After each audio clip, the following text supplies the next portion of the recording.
Itunetab Douglas Van Wicker kokabataita boryetab ng'wony nebo oeng Second World War ko kiib walet neo ako nebo kipkoi en Fort Ternan en emetab Kenya. Chang tuguk che kotestai Kenya olikinye ako tesetai akoi nguni kobaten tom konyor boroindo biik chechang sikomuch koker ako netengei tuguchonitet. When I came here, even somebody next to the fence didn't know what's happening here. En boisietab atkai tugul nebo Douglas Wicker ne inendet ko ki agenge en kiboryotinik chebo British Army ko kinyor inendet tuguk chemabo kawaida che kiityi kotwekyi Dr. Louis Leakey ne kimi inendet en olimbo Olduvai Gorge en Tanzania. Ni ko tindoniotab museum nebo Fort Ternan ak nyorunetab ng'etunonikab tuguk che kibwotyin ko kawekab biik che kibo tai. Kainenyun ko Kiptoo Arap Koech.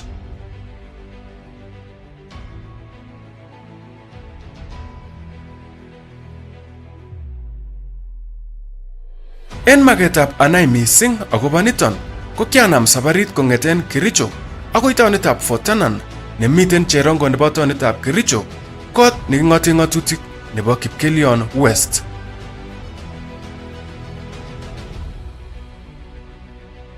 Sabarit nekiib kasarta nebo sait agenge ko kimutan akoi taonitab Fort Ternan ole kikituiyo ak itondab emet ne lalang, kabarunet nebo tokset ne inegen kobun emet nemie. Ole kikimuch keititen yoton en negit sait 7 nebo bet.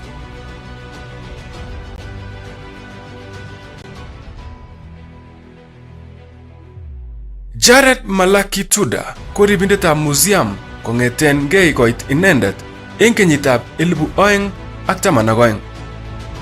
Yes, karibu. Yeah. Karibu. Karibu sana. Asante sana. Yeah. How are you? I'm fine. Yes. My name is Jared Malaki. And I'm Kiptoo Koech. Okay. Yes. Welcome to Fort Ternan Historical Site. Thank you. This is a cradle of mankind. Yes. And this is where Kenya Ramapithecus was discovered in 1961. Yes. By a scientist called Louis Leakey. Boisietab Tudor en yuton ko korib tuguk chemiten yuton. When I arrived here, I found it was just like a grazing ground. Uh-huh. So I had to do some things such that it looks a historical site. The site was a bit neglected. Uh-huh. It happened that it was active. Uh-huh.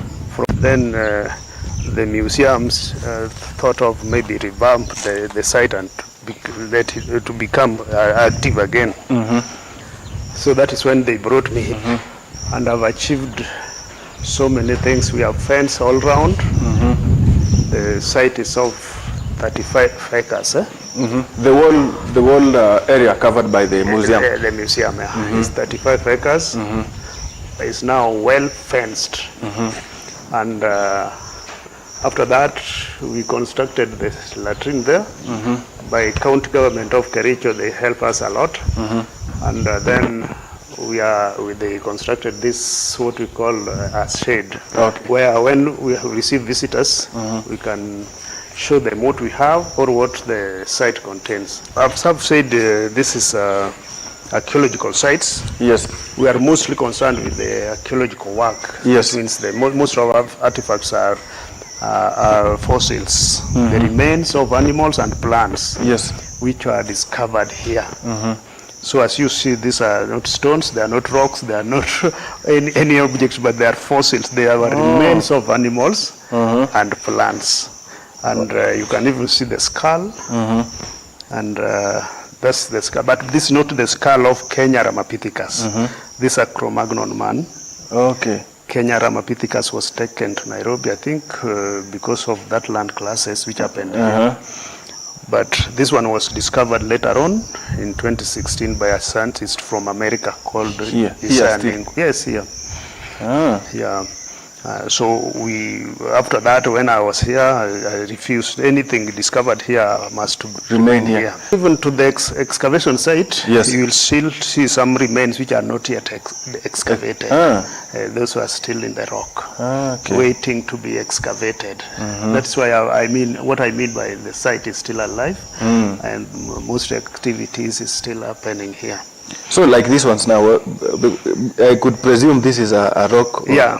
You as a layman, you can this is a rock, but look at it keenly. You'll see there's this where bone marrow used to be, and these are the area shape of a bone, of that bone, which is transformed to a fossil.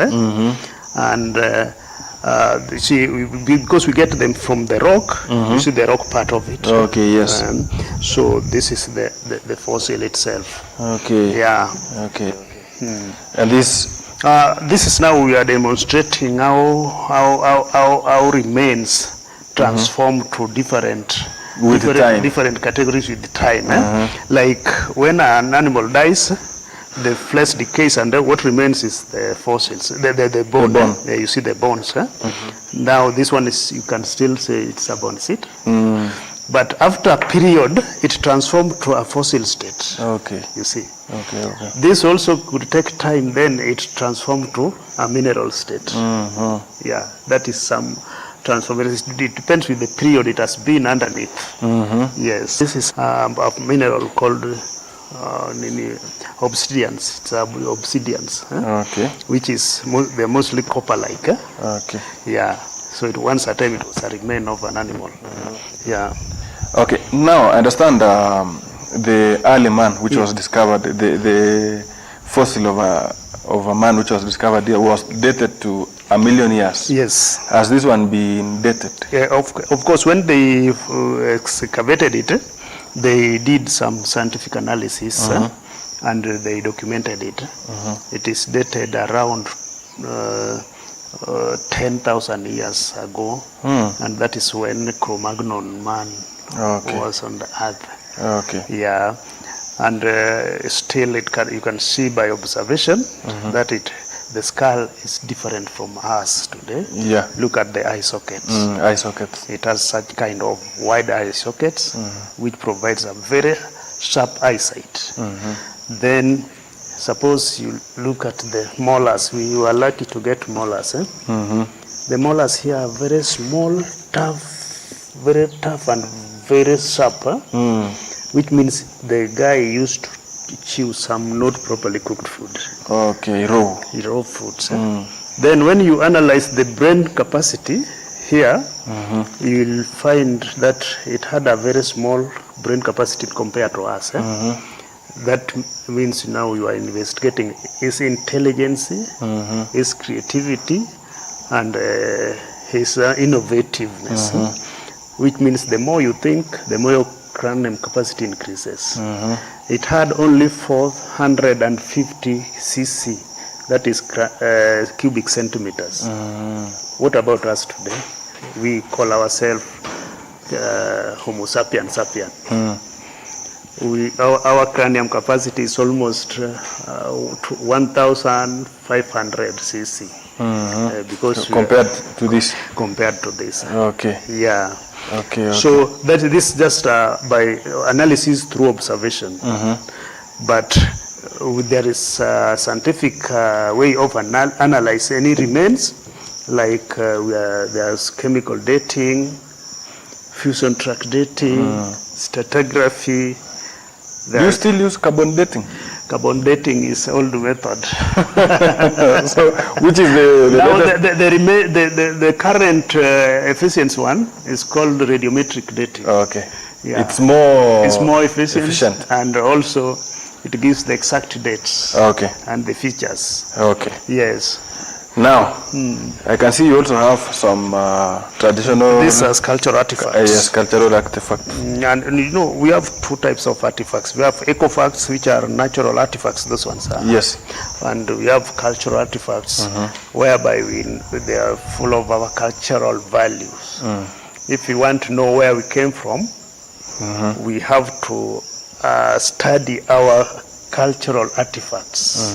Exactly. That is when you know yourself. You can't talk of yourself if you don't know where you come from. Exactly. That is when you will know where you are and where you are heading to. Yeah.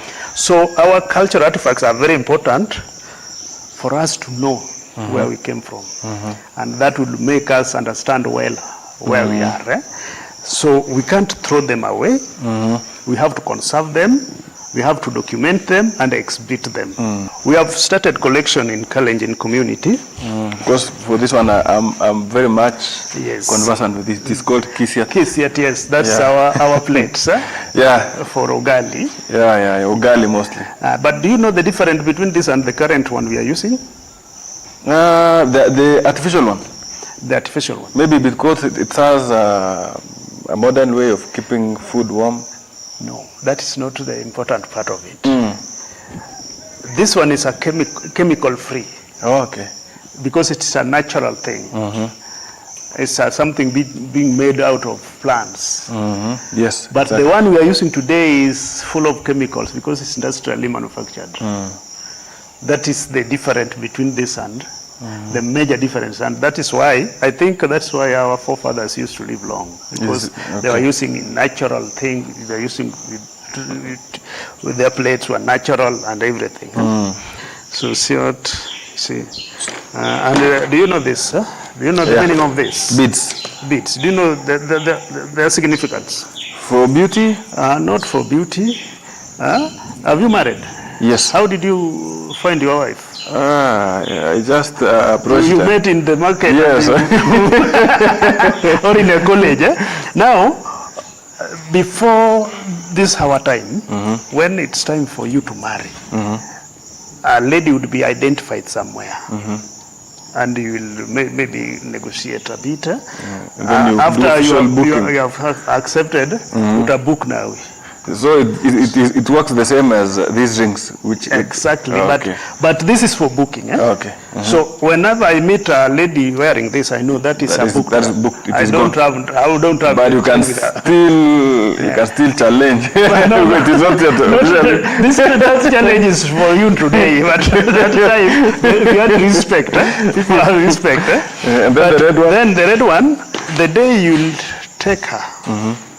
You'll put this. So you know, with this one, this no is goes on. No goes on. No goes So on. why is it? It is resembling the yellow card and the red card in football. Was it not borrowed from? I think with this, it's resembles that the lady is now honor. There's an honor. Okay. An honor, which means if you may see her twice, then you'll be sinning. You know? Okay. Yeah. So this is there's a high chances that something there's something cooking. Okay. Yeah. And these are some vessels used for maybe as cups, and there's a special oil during a ceremony. It's put here. Look at this also. So none of this rotate. This one now is a bit unique. I've been seeing it being associated with these people from Nigeria. Yeah, you know this one is very sacred, and it's used only during the circumcision ceremony for blessing. Yes. It's called. Yes. It's called komda. Komda. Yeah, it's called komda. There is a Amze called Boyotap komda. Okay. Yes. This is one of these instruments. So that is it. Kimu Israelitab emetab Uingereza kotabonji agenge en asikarikyik chebo luget chekibortos en borietab oeng nebo ng'wony mbaret neite ekarishek 500 en komosta nebo Fort Ternan ole chichoton kekuren kainenyin Douglas Van Wicker. Wicker ko mwaat kele kitindo inendet atepto nekimakararan. Mwaat kele kisimchin biik koboisiechi en mbarenyin nekikakol logoek akoboen tuga chebo chego.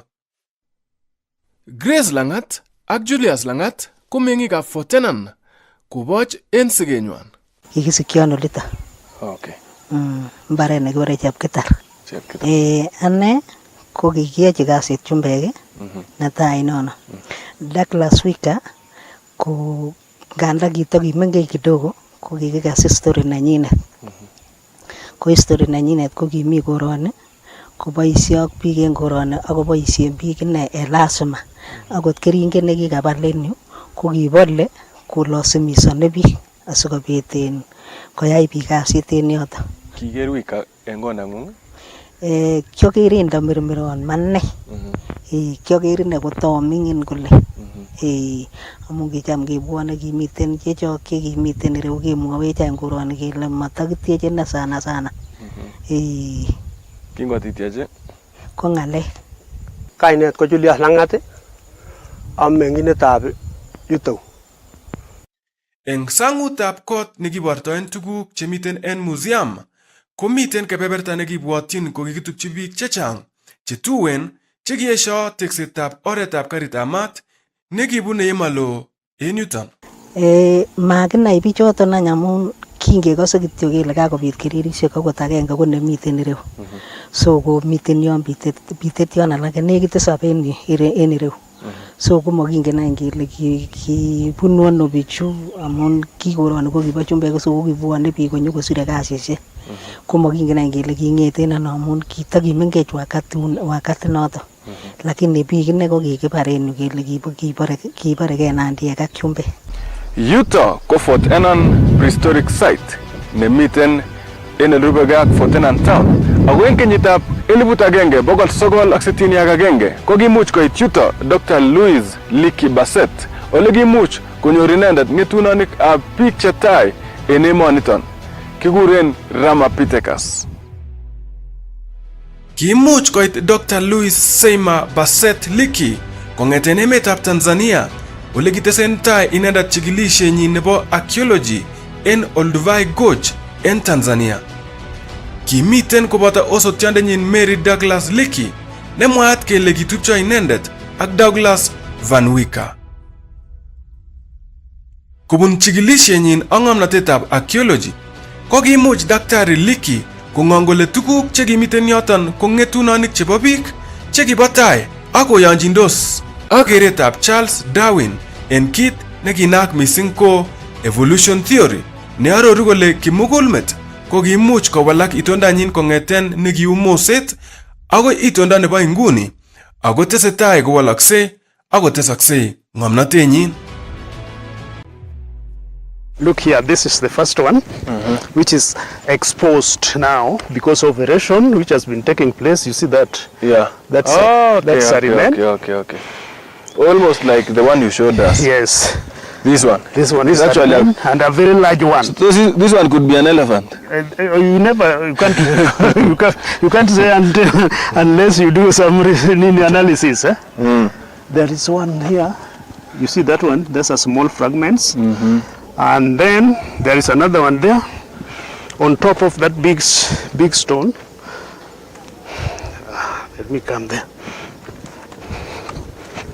You see this one here. Oh yeah. Actually, this is Somebody it. also Okay. got one which was being eroded and put it there. You see this one here. That is come and see another one this side. You see this is wood one. Yeah. Oh. Yeah. Look, there are so many fragments. Look, even this one here. Yeah. Yeah. Yeah. Even this one. Yeah. This is just visible. This is a wood one, eh? You see. So Leakey must have done a lot of work by the time he excavated. Yes.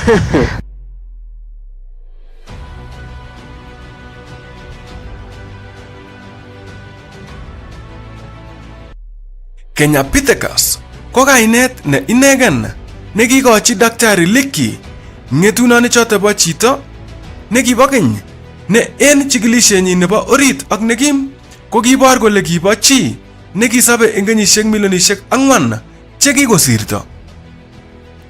Tos ne nekiyai chuton kekuren Kenyapithecus Wikeri? Kikoito somet Wika koityi Dr. Louis Leakey kemwaitaen inendet kowechotok kikokinyor en oret agenge nekibwoten akine ak en noton ko kiyan kou noton ak kokuren Kenyapithecus Wikeri. Tos ne nebo keljin nekikonyorunen meng'ikab Fort Ternan konamgei ak mitunetab museum initon? Sara nebo Arabet ko meng'indet nebo kokwet en museum initon ako kikonyorunen inendet ndonyo nechobot anan ready market nebo rurutikyik chebo imbar koityi toek cherutechin museum en kila ak kila.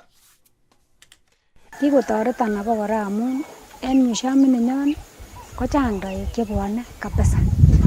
Ko toretech amun abakora ketinye kiboitinikab musham che abakora kolenjech chutitoek ko kor kenyorunen kelchin keib tugun chekioldo ko kor en betut ko kakesich makatiatab betut. Embe atinye machungwa ak atinye miwek ak ndisinik. Ani tuguk alak cheu mara kitunguik cheu Mi ketunguik, mi maragonik. Olinyon ko emet nekararan kabisa. Ngemin tuguk kabisa kenyoru. Kotam nany ndakisiche beek sikibisi ile kotya maendeleo neketinye. For Ternan town, when you talk about Fort Ternan, you can't talk about Fort Ternan without thinking of archaeological site called Fort Ternan. And the name Fort Ternan was just because of two things. One, construction of railways. Two, archaeological site, which the Kenya Ramapithecus which was discovered here. That is what made Fort Ternan to be known Kenya worldwide, let me say so. So the development of Fort Ternan, so most people do come from all walks, and they may think the Fort Ternan, the archaeological site is just next to the town there, but they find it is quite deep in the village, which I think with the visitation here, even the business people at Fort Ternan is a bit booming, because the number of students coming from all walks, just imagine Gulu boys from Uganda, Malindi boys from the coast. When they come, they have to spend maybe spend a lot of their money here, so the money the money circulate here. That is what make Fort Ternan is now a bit okay. Yeah. Yeah. So the influence about the site to Fort Ternan town is something very new. And you don't know, like that guy there is here on attachment. He want where to spend. Yeah. And he must have a place. Okay, you've talked of people from different places touring the site. Yes. Do you also have people from within here, maybe from within the neighborhood of this prehistoric site? Do you have them visiting here? When I came here, even somebody next to the fence didn't know what's happening here. And even they even ask why here is called a museum. So when I came here, the first thing I did, I sensitized the neighbor first. I used chief barazas, the funerals I used to attend and talk about the importance of these archaeological sites. Now, ask anybody around here, he will tell you all about what is there, the importance of this site. Now, I can't boast of myself about the archaeological site. Well, my immediate neighbor there, he is not aware. Is not aware. So that's what I first did, and I've succeeded. Okay. Yeah.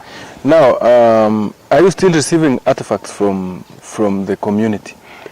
The community, yeah, with the Kalenjin community, there's a lot of restrictions about their cultural artifacts. But what I do nowadays, people don't focus much about these artifacts.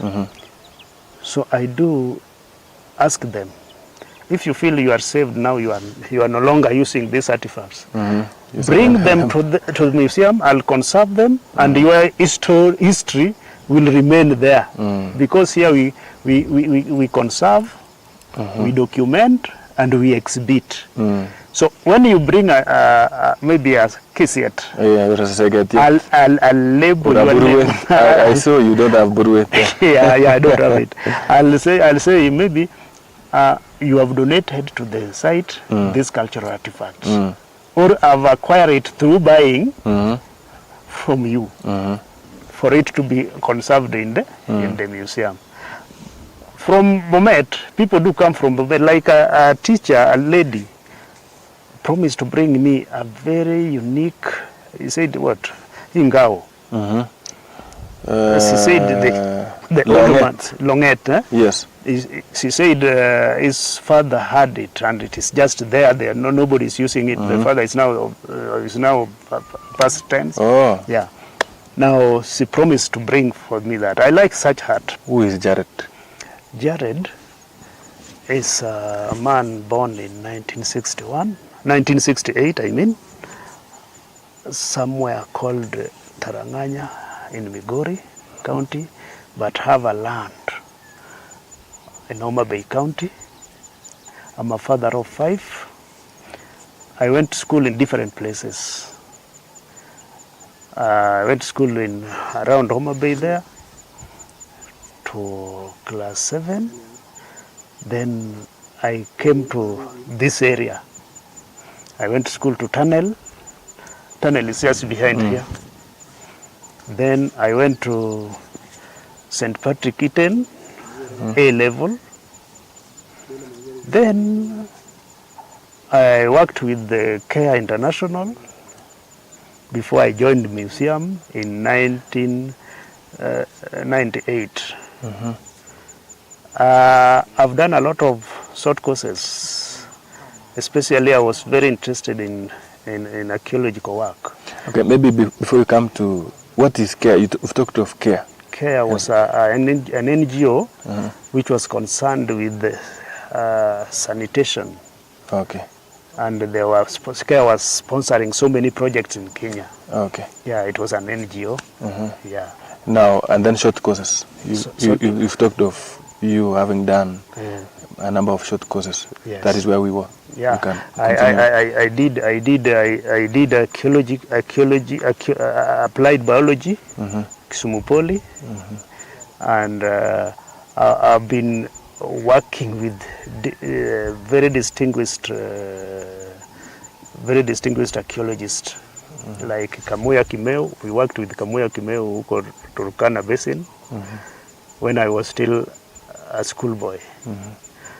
And I've been interacting with so many archaeologists, especially Isaiah Nengo from America, from California. Yes. Okay. Yeah. So what do you tell the archaeologists in making? There could be some archaeologists or people who have dreams of being archaeologists or geologists outside there.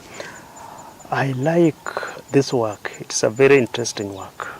It makes you travel. It makes you interact with all walks.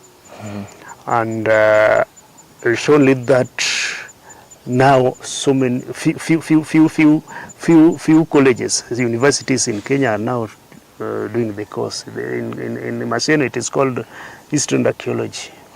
And I do receive so many attaches here doing that course. So I do champion them, the importance of this. You know, with the archaeology, you have to be a naturalist. And with the naturalist, you can know even how to conserve the environment. I told you when I came here was a grazing ground. Ungeona hata nyasi. Right now, I've retained these indigenous plants, which are very medicinal. Now, the environment here is very conducive in that there's bird breedings here. Though bird watchers do come to the site to watch the different species. Those who don't know how to differentiate the indigenous plants and the exotic ones, they come here. Okay. They do a lot of sampling. So what is this thing or things that you are proud of being a naturalist or rather a geologist? What are these achievements in whatever capacity that you are proud of, that if you are not a naturalist or a geologist, then you could not have earned them? Now, I understand deeply about God's creation. Look here. God created a very beautiful world. But when we entered into agrarian revolution, industrialization, we didn't think of other creatures God created. That is why you see things are evolving very much, very, very tremendously. Nowadays, I was told by an old man here, this area had a lot, let's take specifically an antelope called grey dik-dik. Because they are bushy, the area was very natural, but that grey dik-dik nowadays, you can't see it. It's almost extinct. So being archaeologist has helped me to conserve and preserve some of the things that would have gone. And I can advise a lot of people, those who come here like school parties, how to conserve, do conservation. Because if you see a white man coming all from America to see an elephant, do you think there was no elephant huko? There was, but they messed with the environment such that that elephant extinct their land. So today, for a young white man to see a walking elephant, he has to come to Africa. So, conservation. Let's conserve what God created. Okay. Akot kounoton, en tabandab mbarenyin, kilomitaishek 2 kong'eten archaeological site, kenyoru kebenet nebo kwang'et nekimuch kochop Wika yekin kotieme koesho wektaetabkei kwa emenyin yekin kochopchingei emetab Kenya konyorchigei katiaknatet en kenyitab 1963. Kiimuch serikalitab emetab Kenya nekindochin kiplelachek en kasaraton konam ak kouto Wika en kap indege nebo Jomo Kenyatta akoi emetab South Africa. Kautoet ana deportation nebo Wika komwaat kele kikisuldaen kotinygei ak itunenyin kobun emetab Russia kotindo karik che ng'oen mising ak ki nebo let noton kekere Wika en emetab Kenya. Ko kikikasany en nwokindo kele kikowo bitonin amu kimatanyo koboisien keringonoto. Ko kele kikowo bitonin kosor karik en biik chekimi koroni. Komwoe biik chekimiten maranito kole ko kikowo bitonin kosor en karik alen sikonyo koyaen kasinyin nekiingen. Bas kakile kenam en kap indege chichi. Teksetab kebenoniton nekiib chenekit kenyisiek 3 ak en konekit koit kakesunenyin ko kibor ateptab Wika ko kichi nekisobe sobet. Nobody should just come and enter. And you know, when he's inside, he's seeing you entering. Because of the light. Yes, because of the light. And you may go, you reach somewhere, you say, this is very dangerous. This thing is very unsafe. So, atita itochitenyo nekibune kebe orit amun uritet nemi orit kotot ketoroch.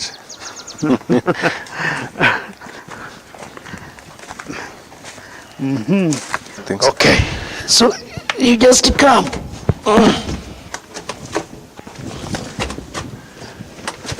This is a junction, eh? Okay. So this one, let's tuende na hii kwanza. Okay.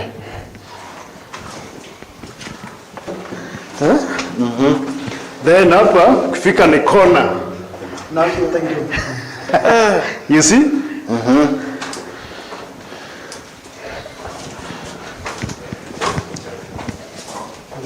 Hapa is slippery a bit. Just come. Mind your head here. Okay. Okay. Now, at this point, it was very tactful. Kama ulikuwa unamfuata, Ataruka tu. You want to be aware of this, eh? Yeye alikuwa anatumia ngazi ya kufuka the other side ama kuteremuka chini. Huko chini pia ukiteremuka ufike mwisho unapata there is another tunnel going this way. Alafu huko mbele pia huko mbele after this soil, yes. Huko mbele ni room kubwa, but because hatuna ngazi ya kufuka pande ile hatuwezi enda the other side. And how far is it? Very deep. Che. Very deep. Like how many feet? Ni kama Maybe the camera. 12 Feet. Nyo barda ni. Totally. Yeah. Maybe huyu huyu anaweza mulike tu. haya.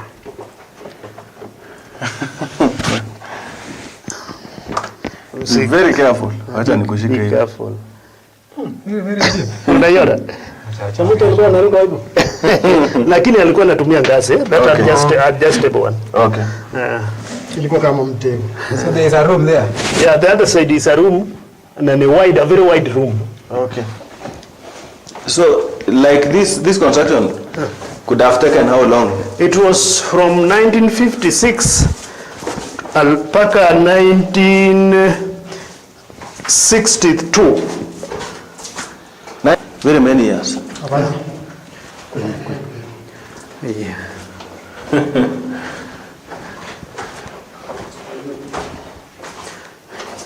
Yeah, we can go this way. Hii haijaenda mbali sana, imefika tu pale mwisho.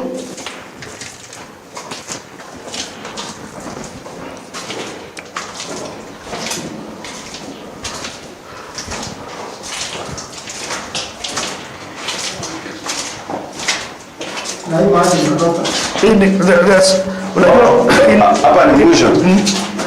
mvua ikinyesha, there are water lines in the hill, so hii maji inakuja kwa water lines. Unaona hizo ni crickets. Na huko mbele ukienda ni bats, kuna bats. Okay. As you exit, you mind your head. And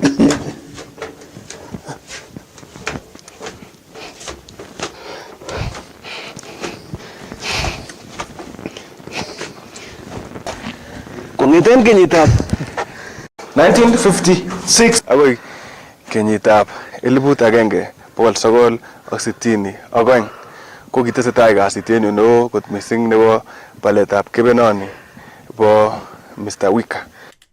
En rutoitonyon nebo museuminiton ko kikimuch keker ak kenai alak en koimutik chebune tononjinetab museuminiton en boisienywan nebo atkan tugul. Agenge en tuguk che kikimuch kenai ko mamiten kabarunet nelitit anan signpost che iboru ole kinyorchin museum ako kiyach keboisien naetab biikab boror en oloton ak musoknotet nebo Google. Asara kityo kono kinyorunen eutab serikali nemakim kochobwech tuguk chekororon en museum. Amun abakora napkoi lagok komami beek kotokor kora kechutchini community kikoini lagok beek amun kaoror chebo tangit nemi kotokor koe bonyokoe en korikyok. Kekere kelen ndakon chutu eutab serikali kotoretech en yoton kobo komonut. Ndayoe nguni serikali kobutwech akot kotekwech sukulit en ireu ak nerube kotech kiy nekor konyoru lagok chok boisionik en ireu. Ndait ot ketech kit neu hotelit kobo maana amun kinyorunen faida en lagok chok, nyoru boisionik en yenekit ak kenyoru akechek kesich mung'aret en orit. Ak nerube kora kochop oret amun abakora ko tabu nemi ko bwone lagok kwomondos kochut orit yu. Kokor yekaketech hotelit nekararan anan ketech sukulit nekararan kotoretech kaunti kochopwech oret. I don't have these essential commodities like water source. I don't have even electricity. For my phone to be charged, I have to go to that center there. And I do communicate because the visiting schools are always calling me. So that's challenge, another challenge. Another challenge number 3 is that communication.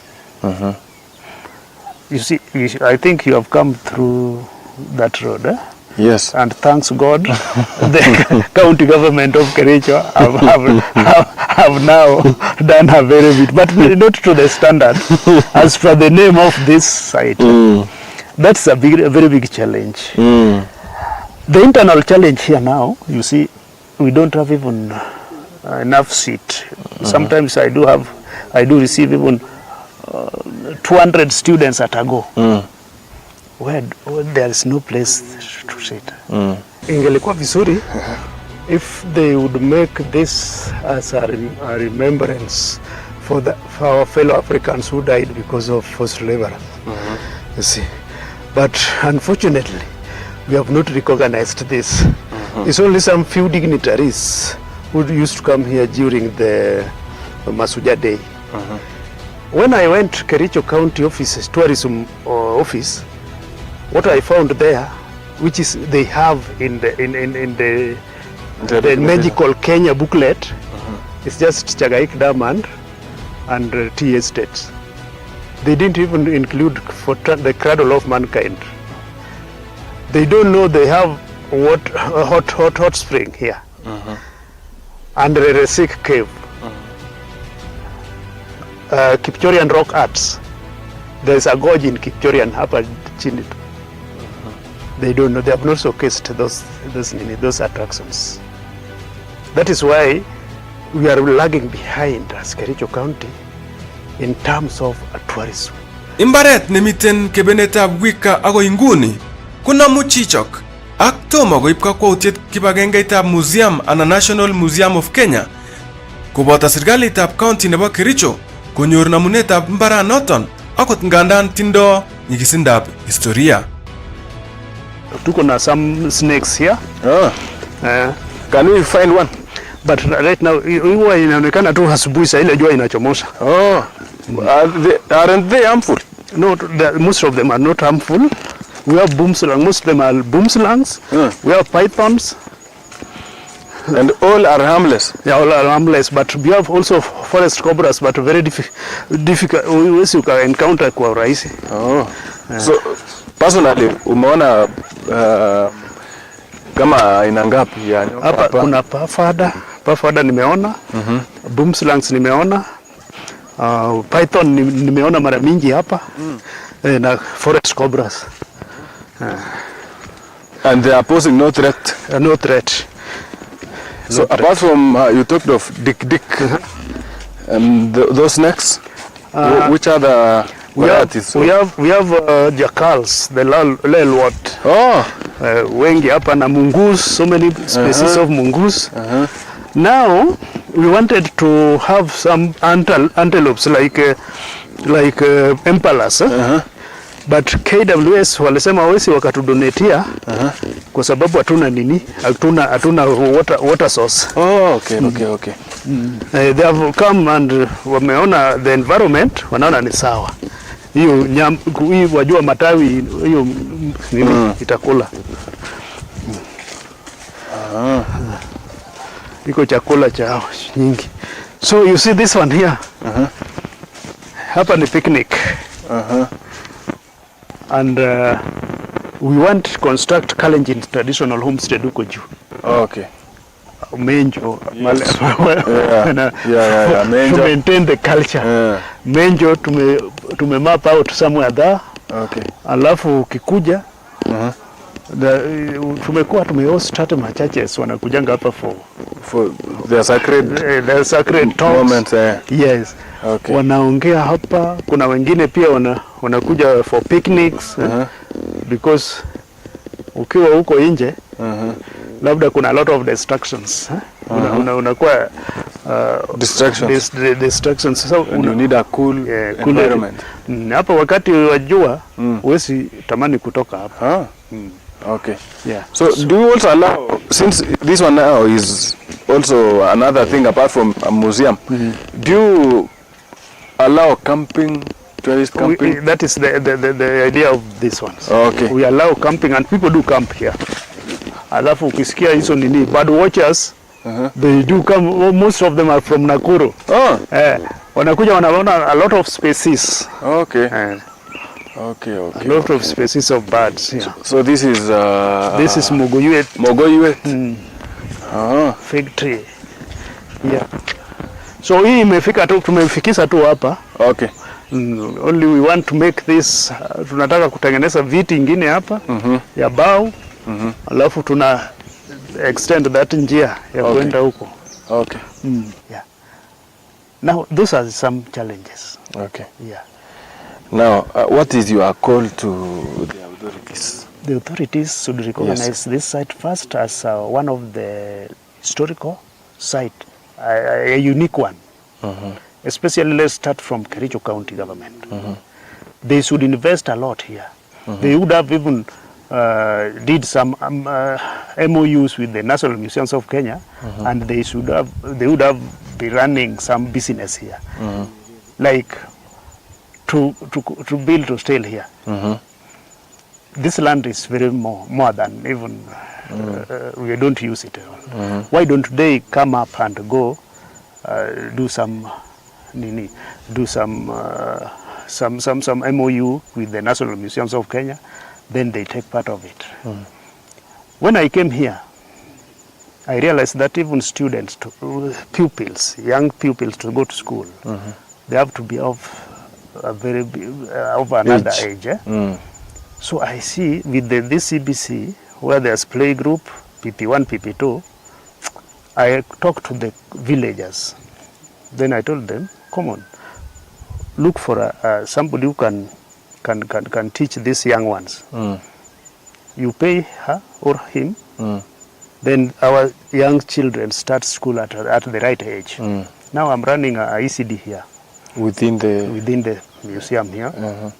And they have seen the sense of having the museum here. That is one way of it being meaningful to the community. Exactly. That's the museum and the community. And another thing,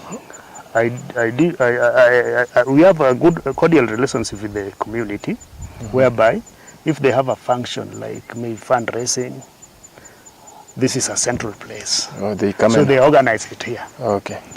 Itinye amune neome irutechi emet neburgei nebo Fortanan asimuch ikerchigei akinye ole kikinyorchi ng'etunanik chebo chito nebo tai kou ele mwoito historia. In Kericho County, the entry point is Fortanan prehistorical site. That's the cradle of mankind. All people in Kericho are Kerichopithecus, I may say so. So they should come to Fortanan. Fortanan, if you are coming to Fortanan, please, there's now access to the site. You come through from Kisumu, you come through Londiani, Muhoroni Road. You will find a signpost there. And this is a well-visited area. We have a lot of, not only Kenya Pithecus, we have a lot of monuments around. And we can get, anybody can contact me through my phone number. If you Google, you will find also Fortanan prehistorical site, or some areas it is written Fortanan Museum. You will just find the directions. You can even use Google Map. You will reach there. I will welcome you. We are always open. We don't close any other days. We invite school parties who are our visitors, because archaeology is being taught in schools. So they should come to see the fossils we are viewing in the site. So I welcome all. Come and you will enjoy with these beautiful sceneries in this part of Kipkelion West Sub-County, Kichilchila Ward. Thank you very much. Charge? No, we have not started charges because it's when the museum is formulating how the charges will be, but right now we are not charged. Okay. Don't charge, you can just appreciate. Chutok akalak chechang imuchi inyorchigei yon keker ketesheng'ung nebo Tuget TV ole kiibun atindonik ak tuguk chekitestai en keny olikinye. Kong'eten Fortanan Museum, kanenyun ko Kiptoo Arap Koech.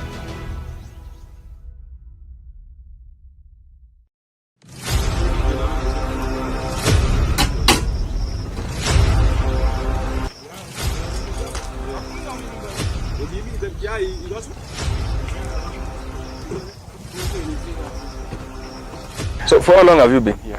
I've been here since 1960. I've been here since 2012. Okay. Ako en kenyitab 1961 kokimuch koit yuton Dr. Louis Bassett. No, Louis Licky. Okay. Ako en kenyitab 1961 kokimuch koit ireu Dr. Louis Licky Bassett. You are umeanza kofia. You think it can fall on us? This since 1958. Ngoja. 1958. It's you just come. Yes. You'll just come up a bit, eh?